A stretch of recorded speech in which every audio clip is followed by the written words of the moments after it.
With a breaking story that India has launched an attack on Pakistan and Pakistan administered Kashmir and Jammu. Relations between India and Pakistan, two nuclear powers, have long been tense, but deteriorated sharply following a deadly militant attack on tourists in Kashmir last month. Pakistan is vowing to retaliate at a time and place of its choosing. It looks like that may be underway.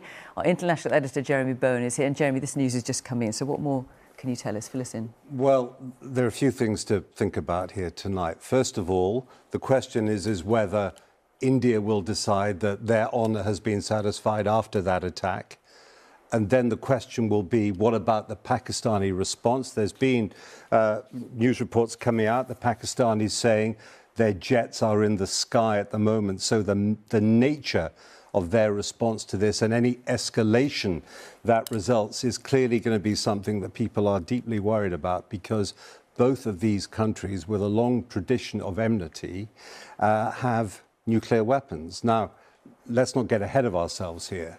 This at the moment is a response to an attack which India is blaming on Pakistan, on militant groups that are based there, and they have hit 9 places with various kinds of missiles that they've got, and they have been hinting that something like this will happen. It's been on the cards. So let's hope that internationally people are ready to try and calm the situation down to make sure it doesn't go any further than it needs to get, because India and Pakistan have a long history of tension between them, and over the disputed area of Kashmir, which has been disputed since the partition of India just after the Second World War. Well, as you say, Jeremy, this has been on the cards for some time.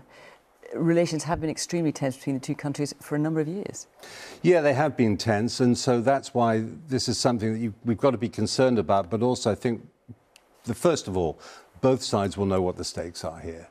So, as I say, really important for everybody looking at this, people who might be worried about it, people who might have family out there, people who are concerned about what may happen, and journalists must not get ahead of themselves at the moment about this. Now, it's breaking news in the world, but it's something that now there has to be a major diplomatic push to stop it escalating, to calm things down for both sides, to say, right, honour has been satisfied now, we can draw a line.